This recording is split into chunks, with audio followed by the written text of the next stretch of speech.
Om Namo Bhagavate Vasudevaya. Om Namo Om Namo Bhagavate Bhagavate Vasudevaya. Vasudevaya. Om Namo Bhagavate Vasudevaya. Om Om Namo Namo Bhagavate Bhagavate Vasudevaya. Vasudevaya. Om Namo Bhagavate Vasudevaya. Om Om Namo Namo Bhagavate Bhagavate Vasudevaya. Vasudevaya. Narayanam Namaskrityam Narayanam Narayanam Namaskrityam Naranjaiva Narottamam Naram Chaivam Narottamam Narottamam Devin Saraswatin Vyasam Devim Devim Saraswatim Saraswatim Vyasam Tato Jayamudiraye Tato Tato Jayamudhi Jayamudire Uraye Nashtaprayeshva Bhadreshu Nashtaprayesu Nashtaprayesu Bhadresu Bhadresu Nityam Bhagavata Sevaya Nityam Nityam Bhagavata Bhagavata Sevaya Sevaya Bhagavate Uttamasloke Bhagavate Bhagavate Uttamaśloke Uttamasloke Bhaktin Bhavatir Naistiti Bhaktin Bhakti Bhagavate Naivasiti Krishnaya Vasudevaya Krishnaya Krishnaya Vasudevaya Vasudevaya Devaki Nandanaya Cha Devaki Devaki Nandanaya Nandanaya Cha Nandagopa Kumaraya Nandagopakumaraya Nandagopakumaraya Govindaya Namo Namaha. Govindaya Govindaya Namo Namo Namo. Namaha. Hare Krishna. Welcome all the devotees for the morning Srimad Bhagavatam discussion. Today we are going to discuss Srimad Bhagavatam, Canto 2, Chapter 1, text number 30. The chapter name is The First Step in God Realization. Okay. So this is the discussion between Sukadeva Goswami and Parikshit Maharaj. And Parikshit Maharaj asked the question, what is the good for all? What is the human being supposed to do, particularly at the time of death? For that, Sukadeva Goswami is giving the answer. Okay, so this chapter, most of the slogas are spoken by Sukadeva Goswami. Please repeat the sloga behind me. Dyaur akṣiṇī cakṣur abhūt pataṅgaḥ. Dyaur akṣiṇī cakṣur abhūt pataṅgaḥ. pakṣmāṇi viṣṇor ahanī ubhe ca. pakṣmāṇi Pakṣmāṇi viṣṇor viṣṇor ahanī ubhe ahanī ca. ubhe ca. tad-bhrū-vijṛmbhaḥ parameṣṭhi-dhiṣṇyam.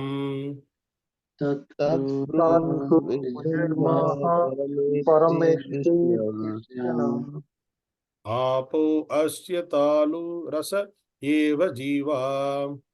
Apo asya Apa tālū asya rasa cakṣur eva jihvā. jihvā. Word by word meaning. Please repeat behind me. Dyauḥ, Jihvā, Eva, the sphere of outer space. the sphere of the outer sphere of space. outer space. akṣiṇī, akṣiṇī, akṣiṇī, the eyeballs.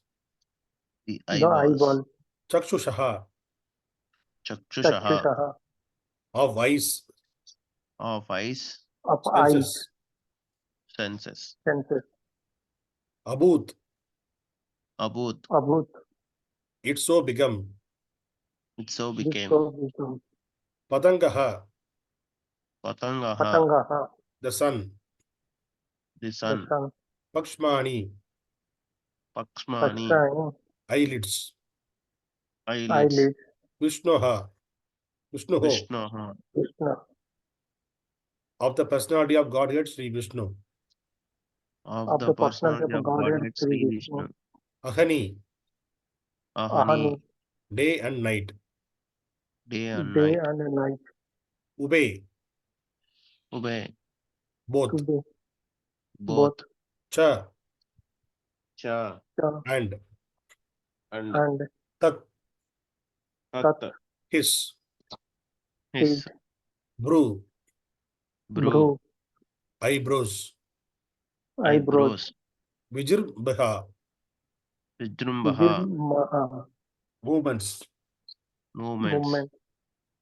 parameṣṭhi, Parameṣṭhi, Parameṣṭhi, the supreme entity, Brahmā.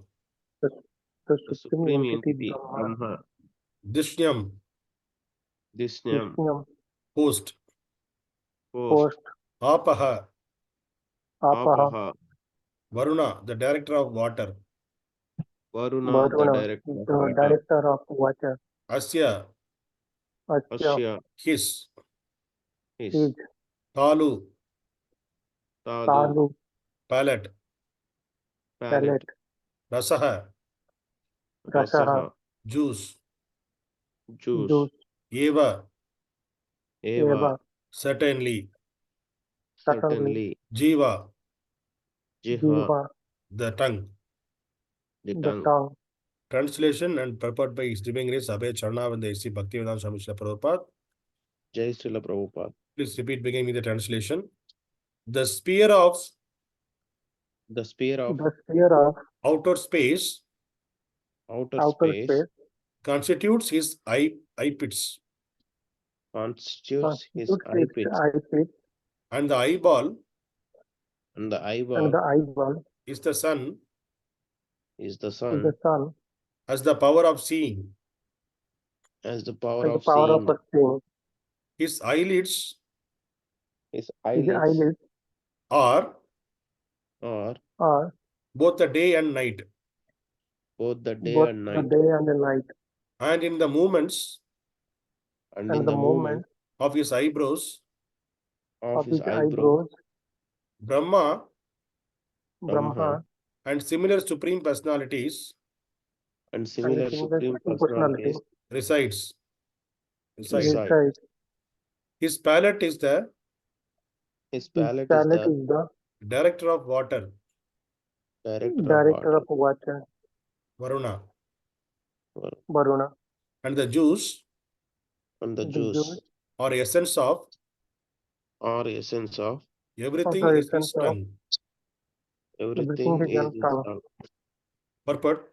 To common sense, the description in this verse appears to be somewhat contradictory because sometimes the sun has been described as the eyeball and sometimes the outer space sphere.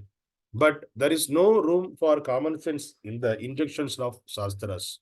We must accept the description of the Shastras and concentrate more on the form of the Virat Rupa than on common sense. Common sense is always imperfect, whereas the description in the Shastras is always perfect and complete. If there is any incongruity, it is due to our imperfection and not the Shastras. That is the method of approaching Vedic wisdom. Hare Krishna. Om Ajnana-timirandasya Jnanāñjana-śalākaya cakṣur-unmīlitam yena tasmai Shri Guruve namaha. Namo Vishnu-pādāya Krishna-prishthāya bhutale Śrīmate Bhaktivedanta Swami iti namine. Namaste Saraswati Deve Gauravani Pracharine Nirvishesha Shunyavad Pāśyāsa Deshatarine. Jai Shri Krishna Chaitanya Prabhu Nityananda Shri Advaita Gadadhara Srivasadi Gaura Bhakta Vrinda. Hare Krishna, Hare Krishna, Krishna Krishna, Hare Hare, Hare Rama, Hare Rama, Rama Rama, Hare Hare. Hare Krishna. Hare Krishna. So today's sloka, it is talking about continuation of the Virat Rupa. So Sukadeva Goswami is explaining the Virat Rupa of the body of Sri Krishna when he is showing his Virat Rupa. So there are two, actually, during the Mahabharata war, Krishna showed his Virat Rupa to Arjuna. That time Arjuna, by seeing the Virat Rupa, he was astonished and he was seeing thousands of sun also in his body. Everything is in his body. Entire, whatever the happenings around him, that also he was seeing in his body. So he was unable to bear that. He was so much of bewildered by seeing that Virat Rupa of this Lord, because that much bewilderment by we also see the Virat Rupa of the Lord. And here Sukadeva Goswami also is explaining the Virat Rupa. So that is the connection between Bhagavad Gita and Srimad Bhagavatam. Because both scriptures, there originally practically Krishna showed in Bhagavad Gita, then Arjuna saw. Here Sukadeva Goswami is explaining each and everything in detail and each and every part of his body. So here Prabhupada is writing that we should not use our common sense to understand the Virat Rupa or about the God. Or because whatever the scriptures are saying, we have to accept it. That's what Prabhupada is saying. We will call Lord as a Adokshaja. Adokshaja in the sense, the meaning is, it is which is the thing which is apart from our imaginary thinking also, imaginary also, that is adoksacha. Because we can't assume that God is like this only, he used to be like this only. We can't assume with our limited understanding. Because Lord, because we don't know, nobody's seen God. Only Arjuna seen God in Kurukshetra war. He was there in the Dwapara Yuga. That time, whatever our Shastras are saying, how the Lord appears, how he was look like. So that from that only we can understand how the Supreme Lord was. And Arjuna saw the Virat Rupa. So by that only, see, if somebody is saying that some different alien came, alien, he has two hands. Then we will imagine how we have the hands, that similar way he also has the hands. So the hands may be some, for example, if you imagine, hand maybe one of the hand may be in the backside, or one of the hand may be in the face. So how it will be appear? So we can't predict that how, if hands means we for our common sense, what do you think? How we have the hands? The similar way hands will be there. This is the way we will keep our common sense, because our common sense is limited. So we will think about common sense. Whatever we already know, we will compare. In our mind, we will compare that, okay, this will be like this. And for Lord also, we can't explain the Lord how he is. So that's the reason many places it is explained that Lord, the effulgence from the body of the Lord, it coming out, it is like a thousands of suns at a time, similar time, how it will be. The light comes means how it will be the similar way. Because we know only sun. So we can't explain that. No, the person cannot explain that how the Lord's body is effulgence. So that is the reason they are telling the whatever, according to our understanding, whatever we can imagine, okay, sun is like this, okay, 1,000 sun means, then we can imagine, okay, how much light it will be. So that is the way, because this is the relative knowledge. Whatever we are understanding the God, it is using the relative method. That means we are relating with whatever we know, then we are assuming that. And some people will say that, oh, these are all imaginary. All the things, whatever your shastras are saying, all are imaginary. It is a myth. So all those things people will say. But it is not a myth. It is a real explanation. But it is not, because of our imperfect senses, we are unable to perceive. We are unable to perceive how the God will be, because it is beyond our imagination. God is beyond our imagination. How he is, we can't perceive that. That's the reason we are getting the relative knowledge, and whatever the Shastra is saying, that we have to accept as it is. That's what Prabhupada is saying. Why a human being cannot accept? It is Prabhupada is saying that our common sense is always imperfect. Actually, humans are always imperfect. There are 4 defects are there for humans. So, what are those 4 defects? The first defect is the human being sure to commit mistakes. That is one of the defect. And there is a proverb also, error is human. So we always commit mistakes, even from the small childhood, or even the adult, or even the old person, how much your experience may be, but we are always commit mistakes. There is no day we have perfectly went for us till now. We can, if you go back, rewind your days, some of the other small, at least a small mistake we would have done in a day. So we are always sure to do the mistake. This is one of the defect we have, human being has. And the second defect is we are sure to be illusioned. So illusion in the sense, sometimes in the night, if you see, sometimes there may be a rope, we will think that is a snake. And when we are going the highway, and if we are going in the highway during the midday, at the noon time, then it will be, sun will be heavy. That time, what will be you can see the mirage in the road. So you will see it's kind of a water, but it is not a water, it is a mirage.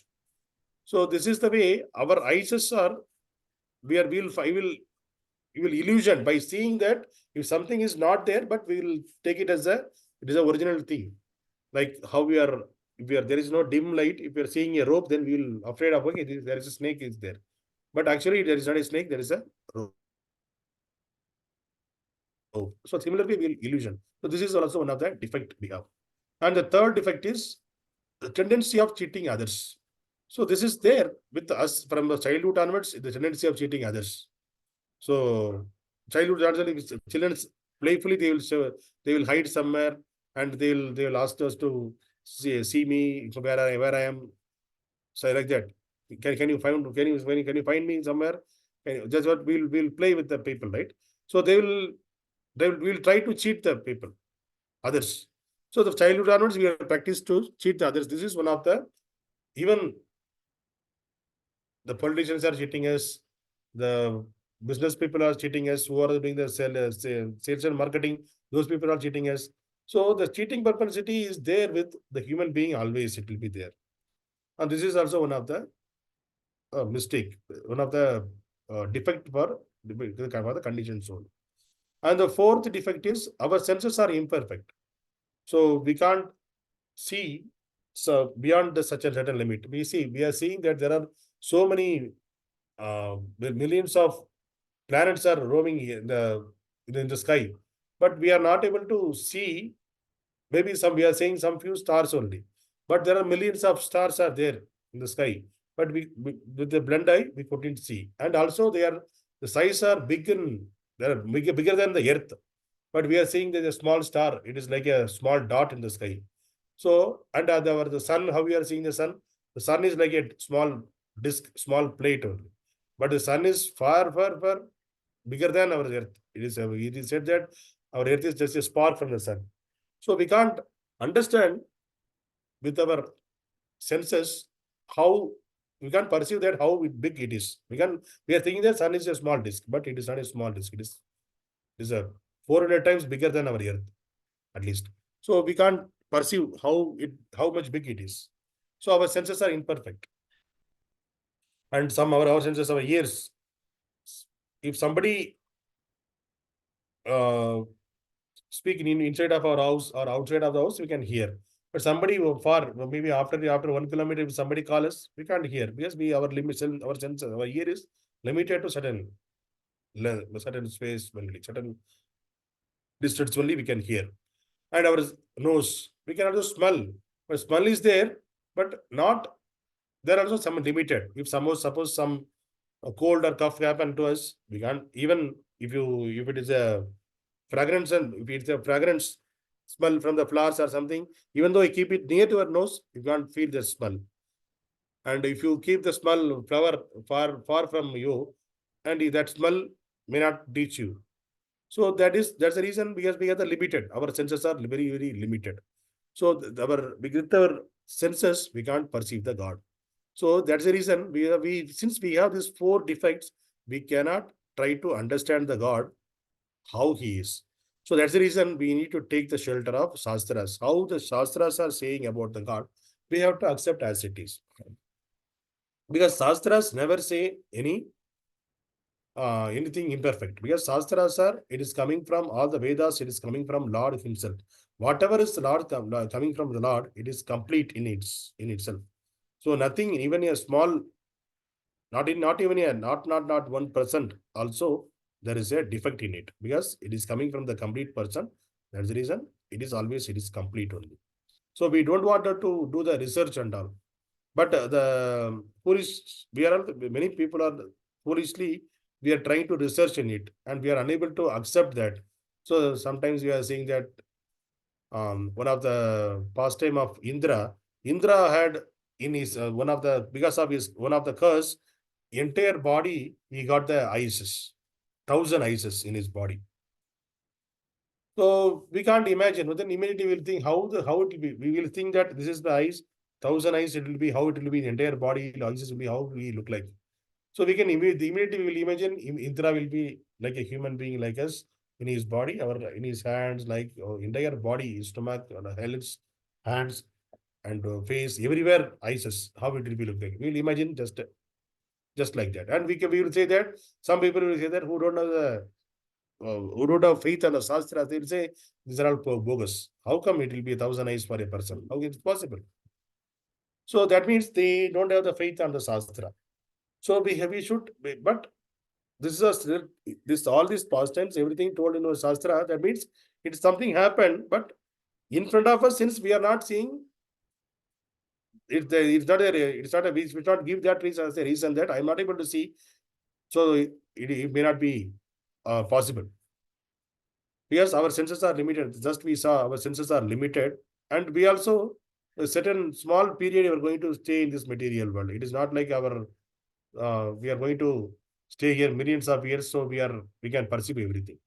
So our scientists all are trying to do perceive through their research. So it's kind of a bottom-up approach. So bottom-up approach means we'll start from the research, how the plants are coming, how it is giving the fruits, how it is the flowers are coming, how it is growing, and how the human beings, what is there inside of the body. These and all researches are happening, right? So similarly, there are so much of researches are happening. So in Shastras, for example, in the Shastra, in the Vedas, it is said that if you touch the stool of any animals or even the human stool, you have to take bath. So this is the injunction of the Shastras. So we have to accept it. Yes, since it is coming from the Shastra, we have to accept it. And modern science, and it is also then earlier it was not this much scientific advancement was not there. And our ancient people, they used to follow this regulations. Okay, if such a stool of a person or any animal, then immediately they will take a bath. So our Vedic culture people, they used to follow, since it is a Vedic injection. Then scientifically, then the people came up with a microscope and all. Okay, then they saw, okay, there is a microworms in this, then it will touch that and it will be there in your body, it will go in your body. So better we will clean ourselves. That is the way our scientists understand. And it is coming in our subjects. Scientists are saying that we have to neat and clean. But our Shastras, it told that we have to be neat and clean. And in the same Shastra, it is said that the stool should not, if you touch the stool, you have to take bath. And the same Shastra, it is said that if you touch the cow dung, which is the stool of the cow, if you touch the cow dung, it is good for us. And you can touch that cow dung, and you can keep with the cow dung, you can do so many things. You can, when in the villages, they used to do in front of our angan, in front of their house, they will use the cow dung and they will mix with the water, and then they will spray in front of the house. And some of the huts, then the flooring, they will cover the flooring with the cow dung. And some rituals, they will keep Ganapati. They will keep Ganapati, right? Ganapati, they will invoke Ganapati to some of the pujas and all.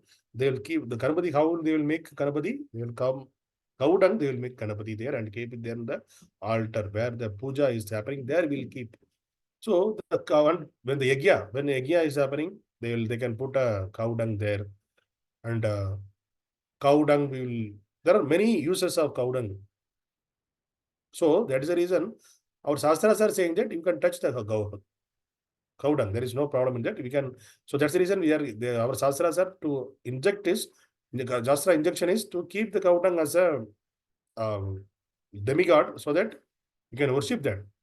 So this is the way the cow's stool is getting explained in the Shastras. This thing, it was not accepted by our scientists from last 20-30 years only. Our scientists accepted that, okay, cow dung is as a medicinal qualities are there. So there is no harm in touching that. There are so many things are there. If the sun rays touches the cow dung and from that methane is coming, there are so many inventions they did from the cow dung. Now they are accepting that whatever our Shastras are said. But millions of years back, our Shastras explained about cow dung, and we are also, our forefathers used to follow. But because of our modern advantage, modern science, and we are adapted to the Western culture, we are seeing the cow dung also as a stool. And our even now also, if you see our kids and all, if you see that cow dung, how it is, like that they will make your faces. But cow dung is a very auspicious thing. Even though if you touch, it is a auspicious only. We don't want to take bath as per the injunction in the Shastras. And again, the Shastras are saying, if you touch any animal's bone, then you have to take bath. That is the our Shastra's injunction. If you touch any animal's bone, immediately you have to take the bath. But the conch shell we are blowing before the puja, that is a conch shell, that is also a bone of an animal. It's a kind of a one of the, it is coming from the one of the aquatic, the conch shell, whatever we are blowing before doing the puja, and whatever we are doing the abhishekam to the archa vigraha, that we are using the conch shell. So that conch shell actually a bone of an animal, but the conch shell is told that it is auspicious. You can keep it for the puja. So that's why we are using it for puja, for abhishekam and blowing to the Lord and doing the arati. All those things we are using the conch shell. But later, but initially our people are not accepting how it is you are using a bone. But later, our people understood that, our scientists, they find that if you blow the conch shell, the sound is coming from the conch shell. It kill the micro worms which is around us. Whatever the micro worms it is around us, it is killing all those micro worms. So it is the purification. It is doing the purification. When you the blowing the sound itself, the micro worms are dying. So it is a purification process is happening. That is the reason whenever there is a temple or a house, if there is a puja, immediately first we are blowing the conch shell so that the area will be clean. So this is our scriptures. These are our scriptures are saying. Shastras are saying these injections. But our people, will be getting to if our scientists are saying, then only we will accept. If Shastras are saying, means we won't accept. That is the mistake we have now. So that's why Prabhupada is saying that always our common sense is imperfect. So whatever Shastras are saying, whatever our Shastras are said, it is all perfect. There is no doubt in that. So we have to accept as it is. So that is the way we have to approach the Vedic wisdom also. So that's why Prabhupada is saying that we have to accept the Vedas and the Shastras as it is. Just follow that. Automatically, we will be getting to the path of perfection. And here, I will give you some of the Bhagavad Gita slokas where the Lord is compared with the sun. So in 15.12, here Krishna is saying about himself. The splendor of the sun, which dissipates the darkness of this whole world, comes from me. Krishna is telling that the sun is coming from me, and the splendor of the moon and the splendor of the fire are also from me. So whatever the splendor, the light and heat and light is coming from sun and fire, everything coming from me, and the light coming from moon, that is also coming from me. So this is just what this is the explanation we can get it from Krishna himself. The sun and moon is coming from himself. And in the Bhagavad Gita 11.12, it is 11th chapter. It is full of 11th chapter is full of about the Virat Rupa. Here also, Arjuna is saying that what he is saying. Arjuna is explaining how the Lord looked like Virat Rupa. If hundreds of thousands of suns were to rise at once into the sky, their radiance might resemble the effulgence of the Supreme Person in that universal form. So when he saw the universal form, hundreds and thousands of, now only one sun we are unable to bear. So if thousands of millions of sun appear at the same time in the sky, how it will be? That much rays, that much radiant is resembling, if its effulgence is coming out of the personality of Godhead, universal form. So this is the one of the description it is given by Arjuna about the Lord's body. And in 11.17, Arjuna is saying to Krishna, your form is difficult to see because of its glaring effulgence. We are unable to see. We are unable to see the Lord because of the so much of light is coming from his body, spreading on all the sides like blazing fire or the immeasurable radiance of the sun. Yet I see this glowing form everywhere, adorned with various crowns, club, and discs. So he he is explaining. See, Arjuna is he's also like a human. He's also a human being only, and whatever he saw, he's explaining here. So it's like a blazing fire, and the radiant, it's immeasurable radiance of sun. It is coming out of that much glaring effulgence from the body of the Lord. It is coming out. So today's sloka, we are talking about the Lord's eyelids and the body of the Lord, how it is effulgence is coming from the Lord. So somewhere it is, sometimes it will say that the eyes, the sun and moon are eyes of the Lord. Somewhere it is said that the body, the light is coming from the body of the Lord.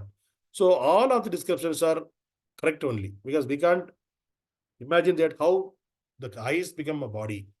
The eyes, the light coming from the eyes, how it will coming from the body. Because because of our imperfect senses, we will try to compare the Lord with our body. Okay, I have the seeing power in eyes. How can I get the seeing power in my stomach? It is not possible for me. So if it is not possible for me, it is not possible for the Lord also. That is the way our human mind will think. But as I said in the beginning, Lord is called Adoksaja. We can't perceive how the Lord will be appear. So Lord can see using his hands. Lord can eat using his eyes. So it is Lord senses we can't understand, because it is beyond our imagination. So that is the reason whatever the Shastra is saying, we have to accept as it is. We don't want to apply our common sense there. If you apply our common sense, then the knowledge what we are going to get, it is going to be imperfect only. That is the thing we learned from this sloka today. Hare Krishna. Thank you, everyone.